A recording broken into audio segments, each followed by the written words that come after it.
This podcast is recorded on stolen and unceded Aboriginal land. We acknowledge the First Nations and elders of this country and join their calls for justice. Always was, always will be Aboriginal land. Unfuck the future, man. Fuck Please it. If beep the that. future's fucked, it's all Please fucked up beep there. this, Mike. The future. This is, look, come on. What kind of party are we? What a strange story. SA Greens blindsided by the future flyer distributed in Adelaide. In short, the language used in election flyer, apparently authorised by the Australian Greens, has offended some politicians. South Australian Greens said it did not use the tone they deployed while practising politics in the state. How long has Unfuck the Future been around? I remember this for so long. This is like a potential. I thought this was even a 2019 election thing. I reckon even earlier than that. Oh no, maybe. Yeah. I guess that was a while ago. And I think initially, or maybe still, it's meant to be sort of the youth targeted thing. But Unfuck the Future, these flyers have existed for so long. You can even tell from the branding that this is an old material. Blindsided. I want to know how, did they really just find out about this? And what possessed them to try and did these Greens MPs actually proactively come out and be like, hey, this is not okay?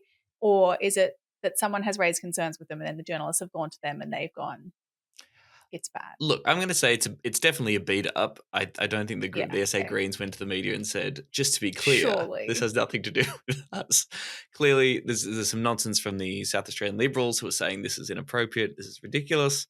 But the way they've responded doesn't seem too great. They're distancing themselves from the flyer after it's caused some offence. Katie McClusker, who I've met, who is a decent chance at winning in Sturt, Christopher Pyne's old seat for the Greens. She ran in the state election, did very well. She apparently went on ABC Radio and said the party's looking into this. These flyers are not appropriate. They are not being distributed, nor will they. We referred this to the police to investigate. Can you do an Adelaide accent? You know how they have that accent that is a little bit fancy. Yes. While we were out for our dance, we came across this Greens flyer saying to unfudge the future, and we were the flyer was not very nice. Well, I don't know if I can do it, but this quote from Rob Sims in particular saying it's not something that's been developed here in SA, and we do politics a little bit differently here. Normally when you're saying we do politics a little bit differently, it's like, we're cool. Yes. But they're like, no, we do politics differently here. We're fucking losers. Yes, this is your grandpa's Green Party, actually.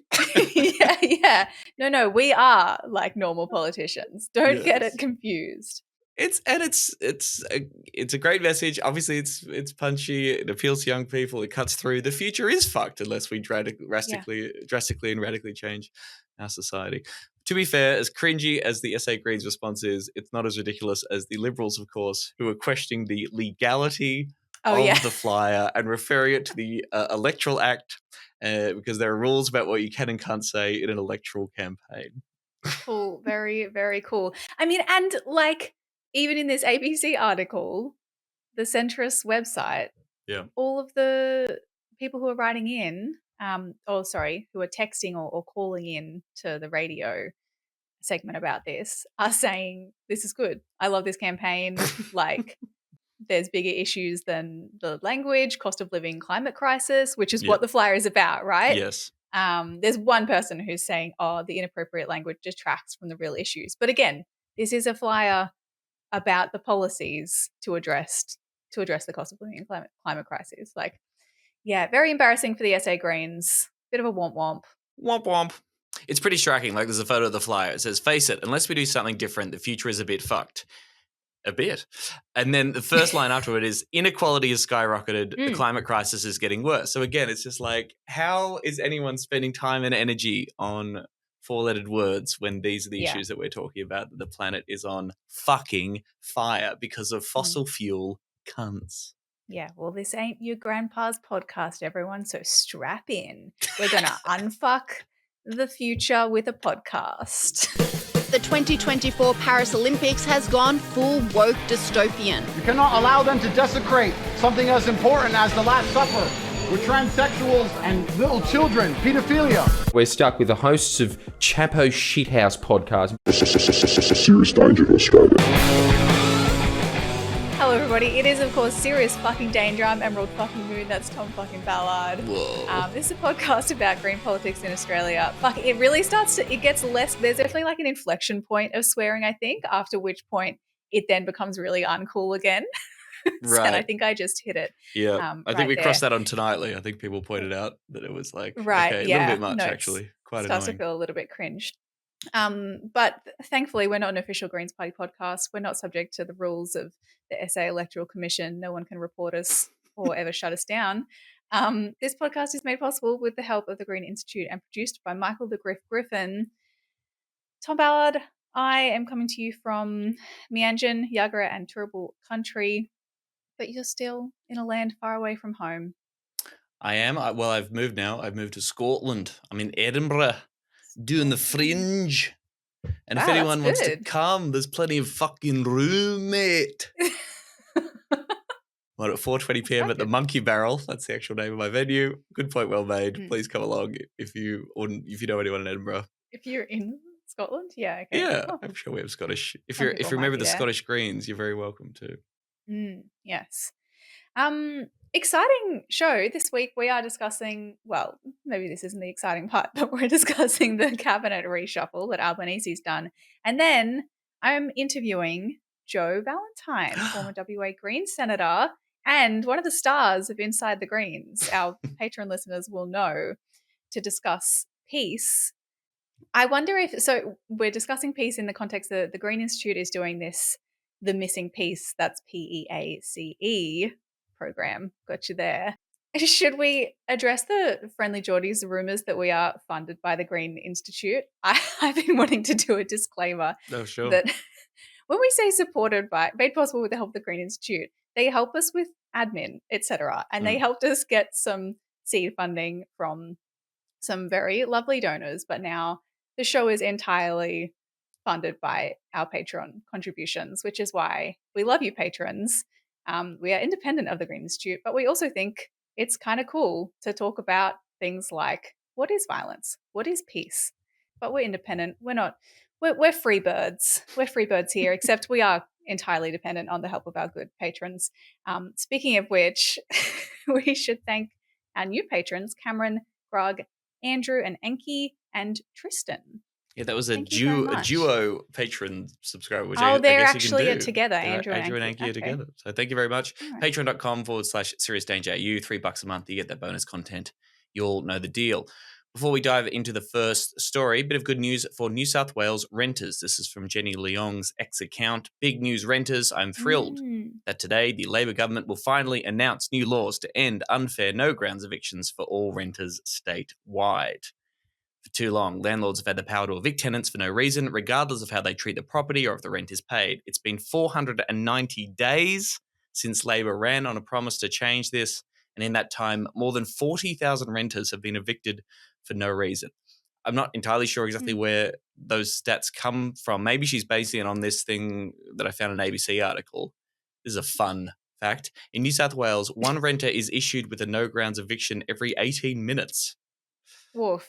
According to the state's end of tenancy survey in 2022, which seems insane. Jenny Leong is chairing an inquiry into these, or the idea of no grounds evictions. They're going to be looking at the new laws, and it's coming. But I just think that's a big win for New South Wales Greens, which have been talking about this for ages, and lots of housing groups and lots of campaigners who have been sort of fighting the good fight on this for a very long time.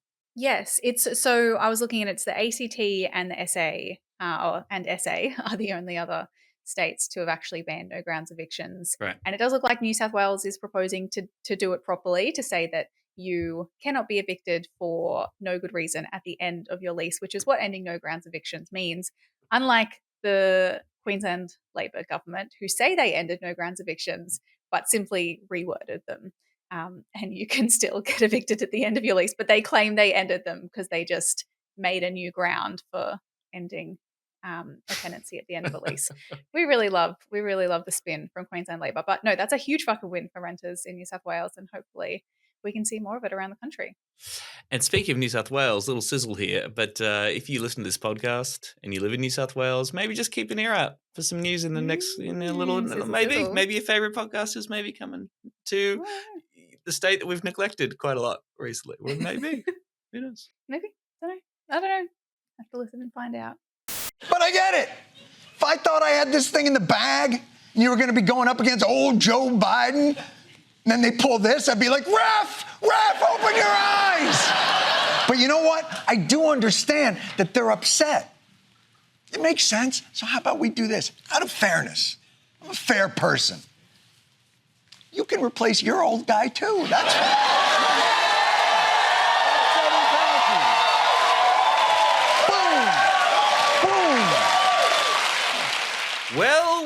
Well, we've got ourselves a good old-fashioned federal cabinet reshuffle. Well, if it isn't some new portfolios. If it isn't the portfolio brothers, walk it in. This got a fair bit of attention because it's the first reshuffle of the Albanese government. It happened this week. Generally, though, should we care about cabinet reshuffles? I guess not heaps, right? It's a good question. Like, my instinct is to say no. But then I suppose it does signal something often about what are the priorities of the government, how do they want to frame themselves, who's in what kind of position, what the factions might be up to, et cetera, et cetera. Who's popular, who hates who's on the in, who's on the out, right. Who's doing Mean Girls. It's very gossipy. It's very political gossipy. So, and I haven't looked at it at all. Okay. So I'm actually... I'm coming into this quite blind, so please tell me what's happened. Well, prepare to be thrilled. Senior government ministers Linda Burney and Brendan O'Connor announced they're going to be retiring at the next election. They are both from the left faction of the Labor Party, interestingly.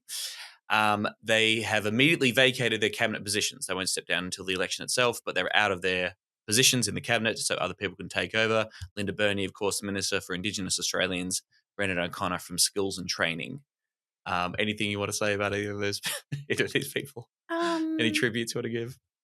I guess I had never, I have to be honest, I had not heard of O'Connor. Didn't really know much about him. I'd obviously heard of Linda Burney. Thought she's a pretty prominent MP. And I guess I was kind of surprised that she was retiring because it felt as though she's not that far past or the peak of her career.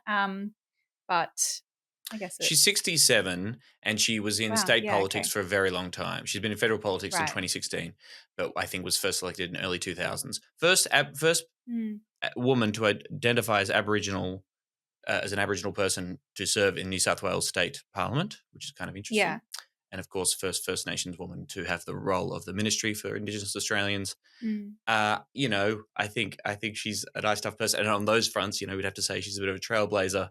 Yeah. But I guess, if her biggest thing was the voice referendum, which did not go well. So, Brendan O'Connor from the union movement in Parliament for 23 years, I believe, in federal Parliament. So wow. Okay. Quite a stint. Just chilling, pretty much. Okay. So, yes, they're retiring, which means there's a bit of moving around of portfolios. The significant reshuffle saw both Minister for Home Affairs Claire O'Neill and Minister for Immigration Andrew Giles stripped of their roles following months of pressure from the opposition over their handling of the High Court decision on indefinite detention. Interesting. Former Minister for Employment and Workplace Relations, Tony Burke, is the new Home Affairs Minister and will also serve as the Minister for Immigration and Multicultural Affairs and Cybersecurity while also retaining his art portfolio and he stays leader of the House. What? Does he get extra money for each of those portfolios? Extra salary? Like, I wouldn't be surprised. Surely that's a big...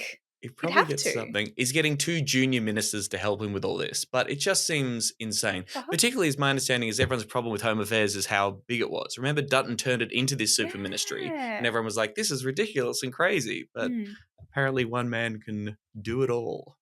Wow. Tony Burke must be a pretty impressive guy. What's going on there? He's doing it all. He's from the Labor right. I think Claire O'Neill's from the Labor right too, off the top of my head. Giles from the left, quite close with Albanese. Do you think this is Albanese caving a little bit? I mean, the excuse of these 2 retiring ministers means that that gives the prompting for moving, shuffling people around rather than saying, yes, Giles and Claire O'Neill have fucked up a lot in these portfolios.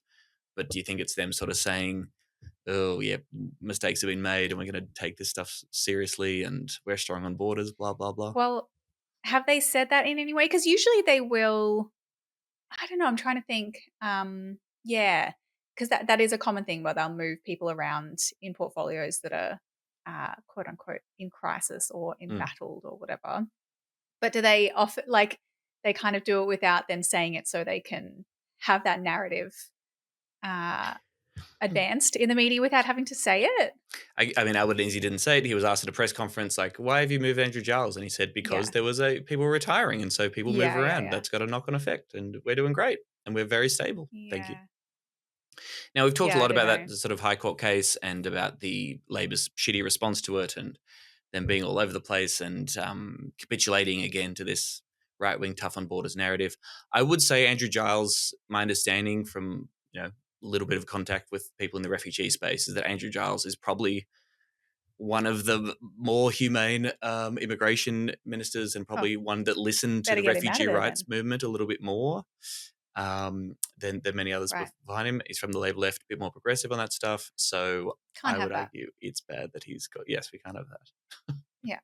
You mean he's soft on crime, soft on queue jumpers. Weak. He's a cuck. Tony Burke immediately swung into action by flying to Indonesia to discuss fighting people smuggling and bragging, of course, about his incredible record of stopping the boats and introducing brutal refugee policies under Kevin Rudd. Again, seriously saying, yes, it was awesome, all that stuff we did when we banned anyone coming by boat from ever being able to resettle here. That was good and that was great, despite all the human rights abuses involved in our offshore detention scheme. Again, how do you, as a Labour supporter, so many of whom say that they support refugees and that Labour is the more humane party on refugees, see that and then be like, no, my party is good, actually. Change from within. Here's your change from within. Tony Burke taking over immigration. That's right. I'll get everyone over. So Burke takes over those big ones. Everyone else is going to these various positions. Queensland Senator Murray Watt will take over as Employment and Workplace Relations Minister. His big job is to sort of deal with the fallout of the CFMEU allegations. Andrew Giles moves to Skills and Training. Labor Senator Malarndirri McCarthy will replace Bernie as Minister for Indigenous Australians.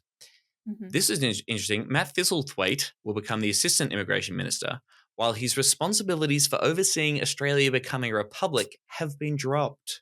Wait, so there's no Republic portfolio?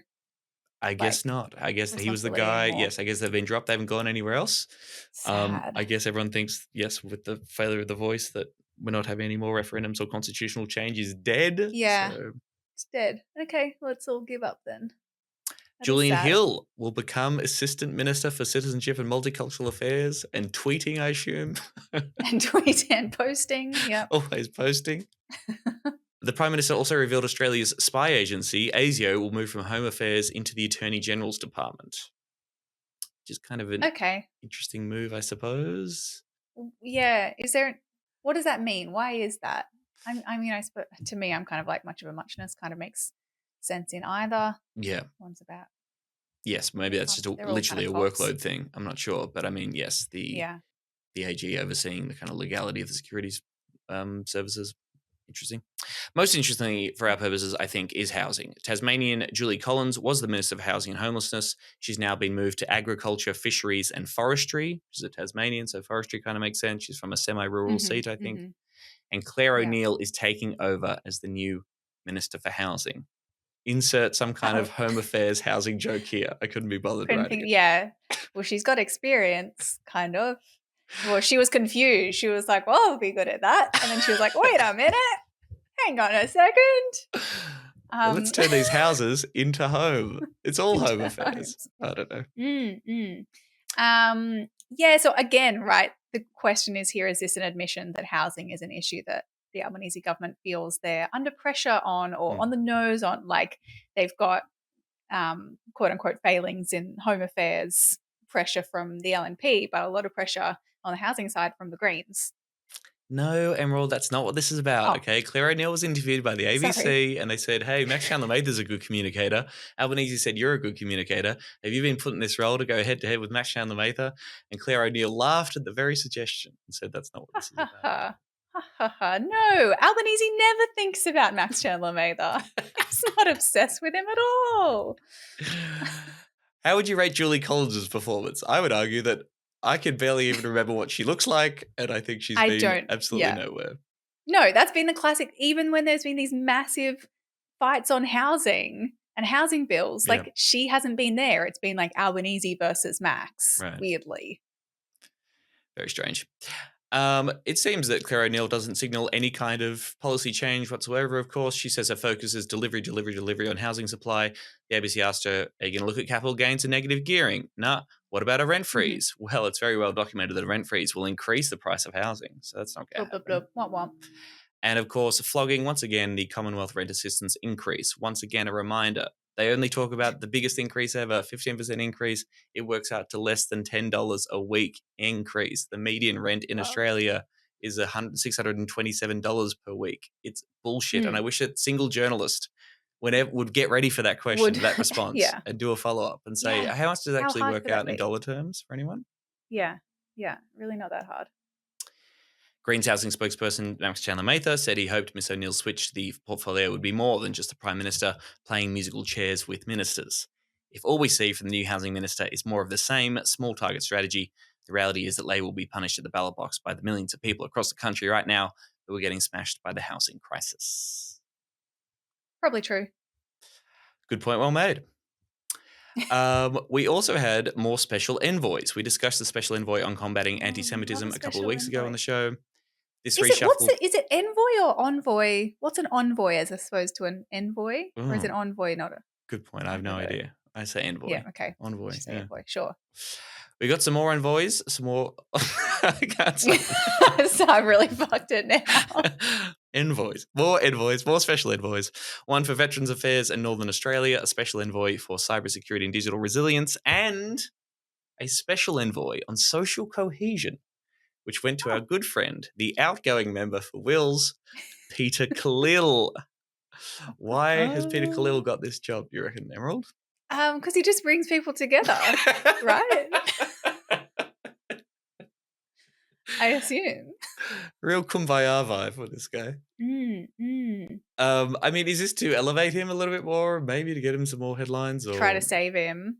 Yeah, maybe. Like, have to give him something that it doesn't matter too much if and when he loses the seat, perhaps, but that might try and boost the chances of that not happening. We didn't talk about when we talk about, like, what do we think these envoys do? I still have no idea what the fuck they do. I don't know. It seems to be much more about saying, hey, look, we announced this position, therefore we're cool and we're taking this seriously, but nothing will actually... Is an envoy like an ambassador, like that goes to events or talks to the media about these issues? Is that really just it? They're supposed to provide some kind of advice to government, but again, what special advice are these people providing? And look, I listened to a Peter Khalil special interview. Advice Peter Khalil can provide on social cohesion. Yes. Well, I listened to him talking to Patricia Carvelis at the ABC, and like, honestly, it's just an absolute word salad. Institutions, democracy, bring people together. Social cohesion is the bricks and mortar, the foundations, like just nothing. What does that mean? What is social cohesion, actually? It's everyone getting along. Right. And it's about how we can all disagree, but peacefully, blah, blah, blah, blah, blah. I mean, it's just nonsense, in my view. Still no special envoy on Islamophobia. Still, that is coming. The promise is coming. Why wouldn't they do it as part of this? Actually lock that one in. My understanding is that they're struggling to get one, like, because of their recent treatment of no one wants like... to do the job. Interesting. No one wants to like do the job of combating Islamophobia in the Islamophobic government. Yes. Huh. Very strange. So, yes, we talked about the reshuffle mattering in terms of, like, it points to focus, maybe some political maneuvering, yada, yada, yada. Peter Dutton described the reshuffle as a sign the government is in all sorts of trouble. Of course he did. It is nothing more than shuffling of deck chairs on the sinking HMAS Albanese. Good line, Dutton. That's good. Great. Was there lots of, I mean, I'm looking for the word chaos here. There's got to be a chaos line somewhere. Chaos, all sorts of trouble. It's always a government in chaos, cabinet in chaos, Albanese, chaotic chaos.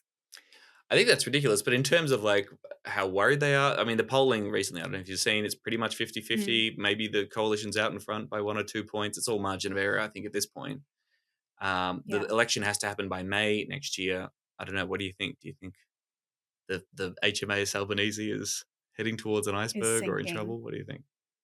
I really don't know, because I know, like, I'm very, this is one of those ones where I'm very Queensland brained. Like, I know that certainly Labor is absolutely, the HMAS Queensland Labor sinking in Queensland. They've all but given up on winning the election, and the LNP are just on the rise. But I don't know if it's as bad at a federal level, but I certainly, again, they won the election because everyone just wanted to get rid of Scott Morrison.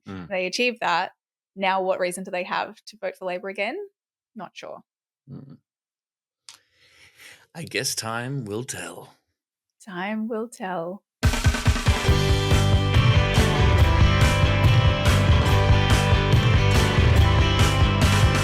So Jo Vallentine, she's a former teacher, a long-time activist for peace and nuclear disarmament, a Nobel Peace Prize nominee, and the first Green senator elected to Australian Parliament. Jo, it's an absolute honour. Thanks for coming on the show. Pleasure, Emerald. How are you? I'm very good. I'm good. We wanted to get you on the show particularly because the Green Institute is doing this program of webinars and readings and discussions and everything about peace and nonviolence and demilitarization, which obviously you've been working on effectively your whole life. You're doing this webinar as part of that series with Bob Brown this coming week. But I also, I don't know if Tom told you, you're kind of a minor celebrity on the show because we've been reading Inside the Greens by Patty Manning. And we've been learning all about your early antics in the Senate and a lot of fun stories from that time.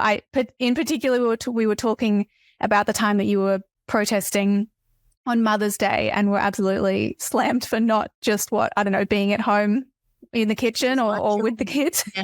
Yeah. Right. Have you stopped protesting on Mother's Day yet? No, if Mother's Day happens to be a day of action, I'll be there. It's okay. Yeah. But we did put out a rejoinder. It was actually a Liberal Party senator who put out a press release saying, oh, this is outrageous, So we countered that with saying, well, what about all the ADF personnel who are at war or doing rehearsals for war on Mother's Day or Father's Day? Who criticises them? Nobody, of course. Yeah, exactly. I know there's always an interesting double standard, isn't there? Mm-hmm. But look, I'm stoked that you haven't stopped protesting. I also thought it was interesting when I was looking back over your history that you kind of gave everything a try. Like you were in the Young Nats and then you volunteered for Labor briefly. You got elected as a member of the Nuclear Disarmament Party. And then you were an independent when that party collapsed. And then you sort of formed your own party, the Vallentine Peace Group. And then you finally ended up with the Greens in 1990. Are you still a Greens member?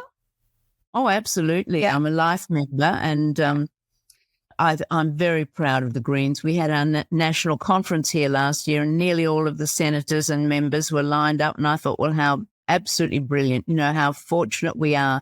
We've got great representatives doing a fabulous job. So I'm thrilled to bits with that. Sometimes I don't agree with every detail, of course, but, I will always support the Greens. Absolutely. It must be a little bit bizarre, like having seen, from such humble beginnings and when it was just you. And now, especially after the last federal election, we've got, 4 lower house MPs, which some people might have thought was never possible. So must have been wild to watch it grow. Yeah, absolutely wonderful. Yeah. Yeah. And so getting to the crux of it, there's the Greens, obviously we have 4 pillars. We have if I can remember, we've got ecological wisdom and social and economic justice, and we've got grassroots participatory democracy. Sometimes we've joked about this on the show before. I don't know if you've heard the term 3-pillar Green, but people often refer to peace and nonviolence as the 4th pillar. But I expect for you that it's, kind of the first pillar. Like, is it still the most important pillar for you? Yes, it is. And sometimes I wish that the Greens said more. about peace and disarmament, because that's certainly my beginnings way back in 1972. And, it just seems that other things come up, like housing. Of course, that's a terrifically important issue, but, we do need to look at being an independent and peaceful nation. And, David Shoebridge at the moment is fabulous on that. Jordan Steele John, Scott Ludlam before them, so others have carried that on.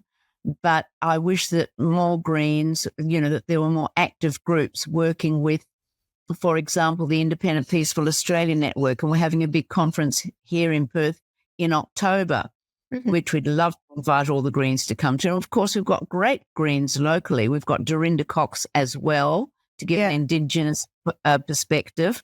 And we've got our state MP, Brad Pettit, and a whole lot more are going to join him at our state election next year.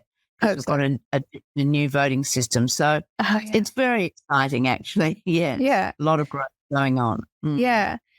I mean, it's interesting because this series that the Greens Institute is running is basically premised on the argument that the language of peace or non-violence as a strategy is missing somewhat from our conversations, as you say. Like I think the quote from the Green Institute website is that commitment to non-violence as a strategy, a tactic, and a philosophy is weaker right now than it has been for generations. Is that your sense as well? Do you think that commitment has kind of been dwindling over time? Yes, I think so. And partly it's because I think people find it easy to focus on, local issues, Australian issues. International issues are a different ballgame, and you've got to know something about foreign affairs and defence in order to participate in that conversation. And, I've tried a number of times since I left the Senate to get more young people interested, but, their eyes kind of glaze over. And, it's not easy to make it exciting. I mean, I think it's fascinating and troubling, very troubling, which is why I'd like the Greens to be doing more about it. Yeah. I think the two that we've got speaking on these issues now are doing a good job. It is very hard for the Greens' voice to be heard. But David Shoebridge is excellent at turning up the heat in the estimates, for example, when he is challenging somebody from the Navy to speak truth instead of just waffling on or to give an answer. So yeah, absolutely. And I think you're right that there is sometimes a hesitation. Like I've had this myself of maybe not wanting to step too much into a conversation around defence funding, for example, when I feel like I don't know enough about defence. And so you step back a little bit. And I wonder if that is changing because the war in Gaza is so kind of not omniscient, ubiquitous in our media landscape at the moment. People are so much more aware of it. I think people are less afraid to speak on the issue of Israel and Palestine than they were before because that information is more available at their fingertips. But whether that leads to a greater commitment to peace and non-violence perhaps is questionable. Well, the other thing that's going alongside that, of course, is the Orcus commitment that the government stepped into as opposition without thinking. They didn't even think about it, let alone consult about it. And, of course, Pine Gap in the middle of our country, in our beautiful heart of our country, the gorgeous desert, Pine Gap is being used for very specific targeting by the Israelis to get those Hamas leaders that they're so keen to get, not worrying about the amount of collateral damage, as they call it, all the civilians and children especially being hit alongside. So I think that, we really need to look at the whole Orcus agreement and what it takes us into. Pine Gap is being upgraded all the time to be more and more specific in its targeting. And, so we are implicated that way, and also with providing spare parts, or not spare parts, but component parts for the F-35 bombers. We're into it up to our eyeballs. And I think that is something that people are beginning to understand more now, that, we are essentially at war against the Palestinians on behalf of the Israelis. It's ghastly. Despite the fact that, the federal government continues to just deny. I assume, I don't know if you've seen this picture that's been doing the rounds this week of Anthony Albanese holding the drone gun MK4, which is one of the weapons that Australia has exported to Israel that's been used in its war on Gaza. There's now, pretty definitive evidence of that because we have that photo and we have a photo from an investor presentation from that manufacturer that shows an IDF soldier holding one of these weapons in Israel and then manufactured in Sydney. And yet the Albanese government says, oh no, we haven't, for the last 5 years, we haven't exported any weapons to Israel. That shows this to be a pretty clear lie, right? Yeah, that's horrible. And it's a major betrayal.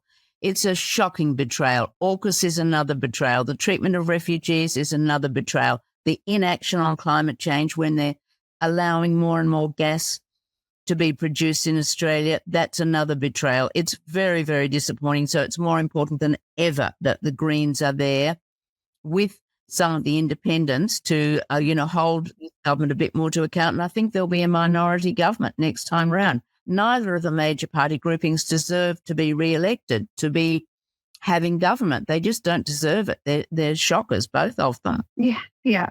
And certainly people are becoming more and more aware of that fact, I think. That's why the majority vote is declining.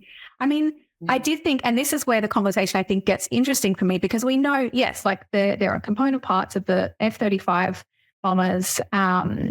We know that there are parts that are being exported to Israel that enable them to carry out their war on Gaza. But then there's an interesting, I guess, almost a semantics or a definitional question about how you define violence that is maybe exemplified by the drone gun. So as I understand it, this gun is actually, it fires electrical jamming signals. So it's an anti-drone weapon system. So it doesn't fire bullets. It doesn't necessarily inflict harm directly upon someone, but it is part of the arsenal of the IDF that is carrying out, an attempted genocide. And so it's like, is that a violent weapon? Is it a weapon at all when it's something that's actually just a defensive thing against a weapon? I'd say so. It's definitely assisting in their killing spree that's going on. But you could then say that the whole of the Defence Force, the Israel Defence Force, it is violent. It's there to kill and maim and to have its way.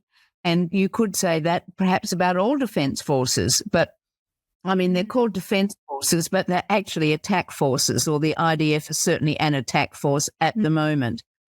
So there is a very, very grey area between defending a country and attacking somebody else's livelihood or space. And that's what we're seeing in Gaza at the moment. But, you could say that the Australian Defence Force, should be a defence force, not an attack force. But we are used by the Americans, and we will continue to be used by the Americans until we stop the force posture agreement, which allows the Americans almost unfettered access to designated military facilities in Australia. So they do what they like with us, and we followed them into war after war after war. Yeah. They fight wars all the time. It's good for their economy, but they don't win any. That's a bit beside the point. I shouldn't. Well, what does winning a war mean? What does it mean to win a war? Yeah. That's another question, right? Yeah, another big question. But they usually exit the war zone with their tails between their legs and, leaving behind shattered people and devastated environment as well, pumping huge amounts of greenhouse emissions into the air. The military is very expensive any way you look at it. Yeah, and you talk about Pine Gap. This is not something that's new either. You've been fighting against this for decades now. You were arrested at Pine Gap, as I understand it, in the late 80s. There was this march on Pine Gap, and we talked about this on the show about your defence against those charges of trespass being that, under the Nuremberg War Crime Principles, we have an obligation to act if we believe that our government is preparing for acts of genocide. And arguably that's even more relevant today, or just as relevant today as it was then, when you're looking at nuclear proliferation. And we now have the Israeli government that is credibly accused of trying to carry out a genocide. So what obligations do we have now to act in the face of that? We certainly have obligations, and we should be doing everything we can to highlight the role that Australia is playing in the current genocide, but also to remove ourselves from the possibility of being used again by the Americans in what they're planning is a war to contain China, against China. It's absolute madness. I mean, China is everybody's major trading partner. We should be learning to get along. I think we should sign a non-aggression pact with China. That would be a way to go. I haven't mentioned that to David Shoebridge, but that's something that the Greens could think about. And others would say, oh, well, that wouldn't be worth the paper it's written on. But it gives people pause to think if there's actually a non-aggression pact. And then we stop allowing ourselves to be so used by the Americans. I mean, they must be laughing all the way to the bank. We're paying $4 billion to help their shipyards build more submarines. We're doing the same for the United Kingdom, sending them $4 billion to help them upgrade their nuclear submarine arsenals. And eventually, they reckon, we'll get Orcus submarines, but I don't think they'll ever come. I mean, climate change is going to get us before we get those submarines, you know? Depressing, isn't it? It's not in perspective at all. Yeah, it is depressing. So yeah. You need to alert the public to Australia's role in the whole geopolitical situation internationally. And that's where I'd like Green members to get a bit more alive and interested in that. And I think they probably are now due to the war in Gaza. Yeah. Yeah. And as you say, a lot of this is under the cover of quote unquote defense. But when does the line between defense and attack get crossed? And this is the argument that I think the Green Institute in this webinar wants to explore, is that idea that that violence will always perpetuate violence, that you can't, out-aggress. You can't sort of, make it clear to China that if they wanted to invade or start a war or whatever, that they would be deterred from doing so because we're bigger and better and more aggressive, which we know is just not the case, and we're actually more likely to inflame tensions by kind of putting ourselves, posturing in that aggressive position. Whereas when you take a non-violent stance, when you take a peaceful stance, it undermines that, I guess, cycle of violence and of war. Absolutely. And I mean, we've got every opportunity to be good neighbours in our region. And some of our neighbours are very upset about the Orcus deal because they see it leading possibly to further nuclear proliferation. I would argue that it's against some of our conventions that we're involved in, like the South Pacific Nuclear Free Zone Treaty. And I actually don't believe the Americans when they say that these boats, as they call them, will be nuclear powered only and not nuclear armed. Right. A very interesting conversation with a man who had just resigned from the Navy, former Admiral Jean Leroc, years ago now, and he said, thumping his fist on the table, he said, if an American military platform is nuclear weapons capable, it will be nuclear armed. Sort of those words, it will be nuclear armed. I can't imagine. And the Virginia-class submarines, which we're going to be visited by, are nuclear weapons capable. They say at the moment they don't have nuclear weapons on them. But, I mean, I just don't believe that they won't do that. If it suits them, they'll do whatever it suits them. Yeah. And that's why I think we're, so pathetic in our subservience to the Americans. For example, there are a whole lot of shires along the coast where I live in Western Australia here that will be impacted quite directly by the submarines, Orcus. And there are 6 or 7 shires where 2 people, the mayor and the chief executive officer, are going on junkets in September this year to America. They're going to be spending 12 days and $14,000 each of ratepayers' money on a junket. They will go and they'll be wined and dined. They'll be patted on the head. They'll be told how important they are and what good friends we are. And people get seduced. The Americans are very good at seduction.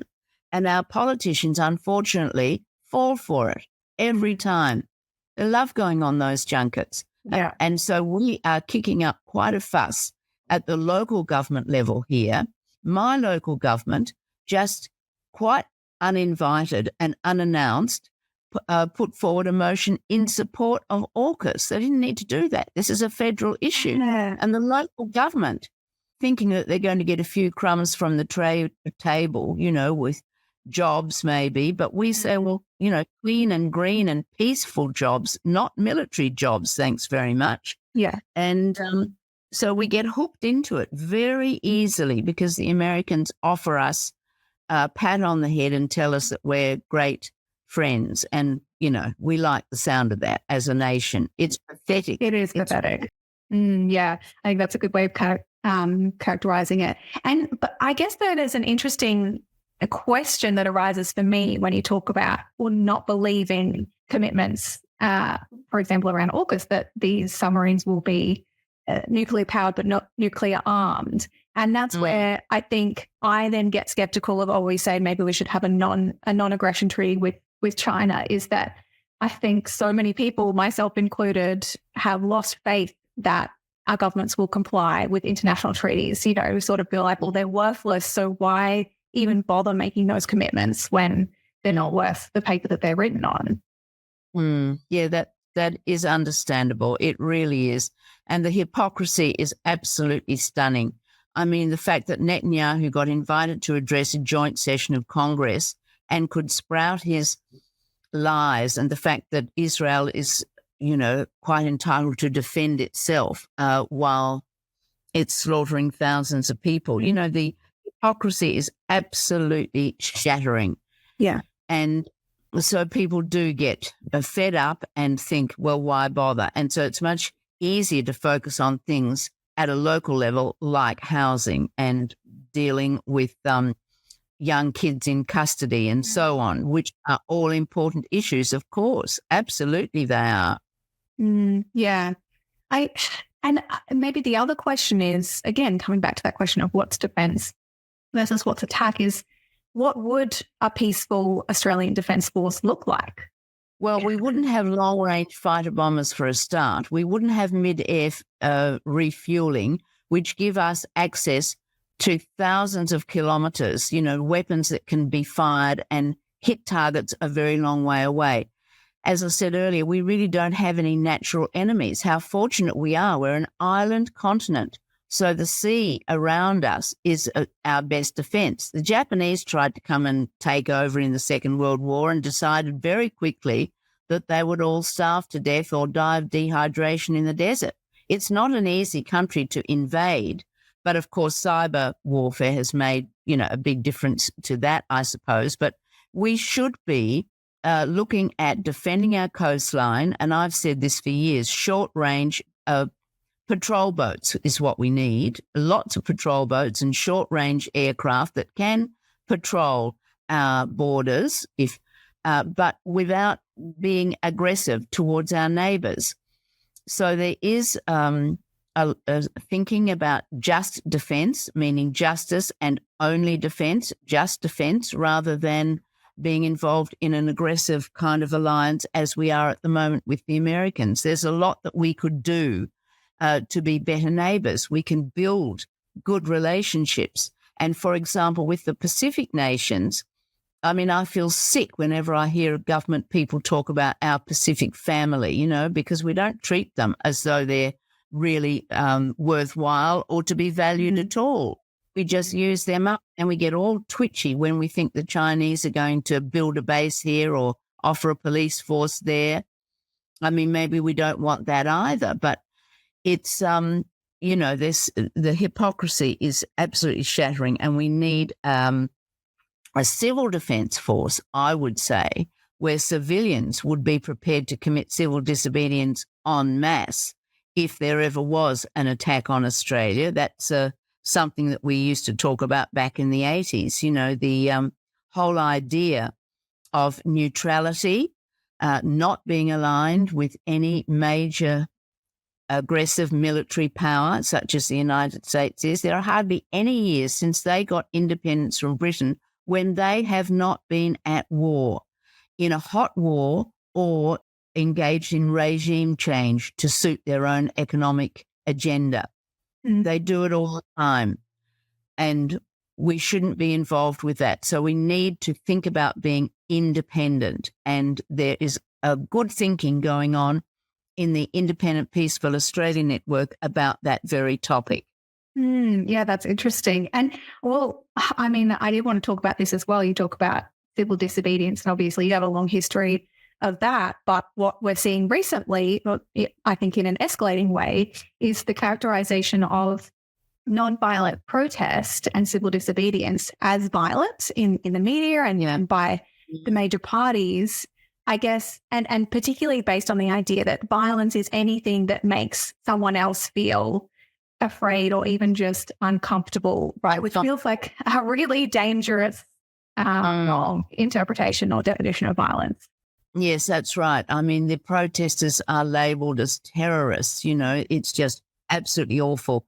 Environmental protesters trying to protect the earth and save it for future generations are labelled very negatively, while the companies that are doing the damage, the fossil fuel companies that are continuing to plunder our resources and our earth and damage it irrevocably, are given support by the police. There's an active group of police here who, for example, have their sights on the Disrupt Borough Pub mob, where I was just the other night, protesting about Woodside, which is going to open up a huge gas field in the Pilbara here. And a special police unit is designated to monitor very specifically the young activists, and they are taking out, very negative and harmful activities against nonviolent protesters who might want to daub a bit of paint here or there or let off a stink bomb in the city or something like that, not harming anybody. I don't believe that nonviolence should harm anybody. Some people would say, of course, that it shouldn't even harm machinery or Well, that's an interesting question. It's been a long-running debate. Do you do that or don't you? As long as you don't hurt any living beings, is that a definition of nonviolence? And so the tables are turned, really, and, that it's very discouraging because state after state is passing draconian laws to put people away in prison if they commit civil disobedience. I call it holy obedience, actually, because it's a higher law that I'm concerned about, not just the laws of the land. If they're repressive laws, they deserve to be broken. And I think we have to look at our own moral compass in this and figure out what we think is right, what we think is appropriate to challenge the status quo. Yes, and there's got to be there's a balance here, right? Because on the one hand, part of me thinks, it's not worth getting into these kind of semantics discussions around what is violence and how do we do nonviolence and how do we define it and everything. It's a distraction. But I also think it is important to actually get to the bottom of that and to figure out how we advance that pillar of peace and nonviolence as a movement. And particularly because I know I've had experiences, for example, where people in the Greens have said, we shouldn't use the word fight in campaign materials because that's a contravention of that pillar, which I think is really sort of losing sight of what it means to resist systemic violence, to resist the violence of capitalism and the violence of the state and of colonialism. We do need to fight back against that. And Tim Hollow talks about, or he referred to Judith Butler's idea of aggressive, even nonviolence, that it is, it can be, that staunch commitment to nonviolence in the face of the kind of violence that is systemic and harmful. It is strong. It's not weak. It's not passive necessarily. It is a fight, but it is, as you say, not about harming other living beings. Well, I'd rather use the word struggle struggle or resistance. Yeah, resistance. Yeah. Well, and that's language is important. Language does matter. It does create the general context for what you're doing. So I would always use the word struggle. And we certainly need to struggle against the forces that are dark forces in our society and globally. Yeah. So, I think, challenging the notion that, and it's certainly not passive, absolutely not. I mean, Gandhi made that very clear himself. It's not something that is passive. And Martin Luther King, the same. Back and taking it, so sometimes you can have a silent vigil, of course, in which you are just standing quietly. And that can be very powerful too, a silent vigil. Something else that I have been involved with since I came across Jonah Macy's work, and she's really worth looking at. She's a Buddhist scholar and nonviolent anti-nuclear activist from the United States. She's now in her mid-90s, still going. And she teaches people the Elm Dance. There's quite a long story behind it.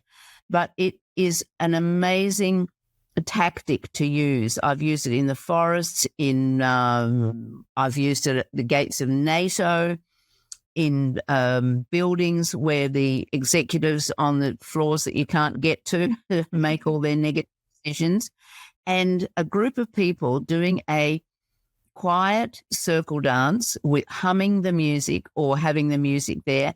And really it stops the authorities in their tracks. They don't know what's going on because they sense that it's spiritual almost. So it's a really, really good way of stopping the action. It's been done at the gates of Pine Gap when things were getting a bit out of hand. I said, let's circle up, do the Elm Dance. And it absolutely defuses the situation and stops the authorities from coming in and manhandling, aggressively the people who are trying to make a point against the authorities. So it's a very good tactic. So we need training in nonviolence, and that would be one thing that I would always introduce. I first went to a nonviolent training workshop with the Quakers back in the 70s, and they've been a very great influence for me, because we did a lot of training in nonviolence, how to resist police aggression, for example, without hitting back. Yeah. And I think that the things have moved a little bit now because there's such, the harsh laws and penalties are deliberately designed to intimidate and to stop people from having boldness and taking their own power. We need to do that as citizens, to be bold and to say, well, we've got a right to a different point of view here. And if you're not listening to us when we've written letters and written submissions and had appointments, maybe if we're lucky enough to get them to talk to people about these issues, then the streets need to be used by us for making an alternative point of view known. And that is our right. And democracy is under great threat at the moment, and that's a worry. Yeah. The Australian Democracy Network has put out a wonderful document called Countering State Capture, and that's what we're experiencing, state capture, where the companies that want to continue with fossil fuel exploitation have total access to government, and government works hand in glove with them, to the disservice of the wider community, especially if you look at the long-term impacts. So state capture by the fossil fuel giants and by the military are the two case studies that the Australian Democracy Network has put together, chapter and verse. And most of us know this stuff already, but when you see it listed, written, laid out, it's really devastating. So we're up against a great deal. But I think a tide is turning. I mean, you can't turn on the news now without seeing a landslide, a flood, wild bushfires somewhere on the planet. People are surely beginning to connect the dots and say, well, what's causing this? It's worse than it's ever been in terms of extreme climate events. So there has to be a turning point. And maybe it's coming too late. It's certainly coming too late. We're past the point of 1.5 degree warming. as Christine Milne told us years ago. The Greens have been onto this for a long time, and we just have to continue until more and more people actually hear that we have a sound message and a sensible message, and that we've got the best policies in the country and internationally. That's the other thing about the Greens. We've got colleagues internationally. No other political party has got that they can actually say, we've got the 4 pillars that are recognised by Greens globally in so many countries. And the Labor Party, even though it's got its, cohort of Labor kind of political parties here and there, none of them actually have, a laid out policy framework which is as clear as the Greens. None of them. Mm-hmm. So I think we're, well placed internationally and nationally to make a difference. And sometimes I think I can't understand why more and more people don't actually just vote for the Greens. We should be lifting our percentage of the votes way up, be up higher, 20% higher. Yeah. And we'd have more representatives. We would really be making a difference. And I suppose we can hope that there's a kind of tipping point, once we make that breakthrough in the lower house, like we did in the last federal election, like that it will be cumulative, that it will kind of snowball. And, once we get past a certain point, then people realize that it's possible to have representatives who will fight for you and what you believe in. And, that they will actually believe that, oh, I'm not throwing my vote away if I vote for what I believe in, because I think you're right that huge numbers of people actually do support the policies of the Greens and would agree that we have the best policies, but maybe have lost faith that they can be enacted. But it's, the tide is turning. And I think you make a great point about the potential of an international, a global network of parties that are committed to those 4 pillars. So it's very exciting. AUKUS is, it's like something that like a provisional Boer government would have attempted. Like, okay, we're going to do a defense pact with all the weirder Commonwealth countries. I feel as though I think we've probably pushed the limits of our time with you, and maybe folks will have to go and see you on the webinar this coming week with Bob Brown. We'll put the link in our show notes for the podcast for people to buy tickets. They're only $8, and bursaries are available, as I understand it. You can also contribute a little bit extra to fund bursaries for other people. There are so many other things that I wanted to ask you, around whether there are any exceptions to violence. There's this argument about, is it reasonable that people are joining Hamas? I may know what your answer might be, but I also expect maybe this is the kind of thing that will be discussed throughout this Missing Piece program. So folks should definitely get along to that webinar and engage with the program. Is there anything else? Do you have any other? We do traditionally every week on the show a call to action where people can support a particular movement or make a donation or take a particular action. Do you have a call to action for our listeners? Well, the next thing that's coming up here and probably right around the country is Hiroshima Day on August the 6th. That's just the day before the seminar. There will be events, and it would be really good if people would support that, because all of these issues are linked. Everything is linked to everything else, and everybody on the planet is linked to everybody else on the planet. So we need to remember the devastation of Hiroshima and Nagasaki and keep saying never again, because we are very close to the brink now, very close to midnight on that international scientist doomsday clock. Yeah. So we need to make sure that we stand up and speak out. We can't be silent. That's the main thing, not to be silent. Keep speaking and acting. I reckon I've got a few more arrests in me, and I look forward to the opportunities to enact those. I would encourage people to be bold, to be brave. Incredible. Thank you so much, Jo Vallentine, absolute legend of the peace movement and of the Greens. The Greens commitment to peace with Bob Brown and Jo Vallentine, the webinar that the Greens Institute is hosting, is at 8 p.m. this coming Wednesday, the 7th of August. We'll put that link in the show notes. And thanks again, Jo, for coming on the show. Thank you, Emerald. Cheers for now. Good luck to you. Bye-bye. Serious danger to Australia.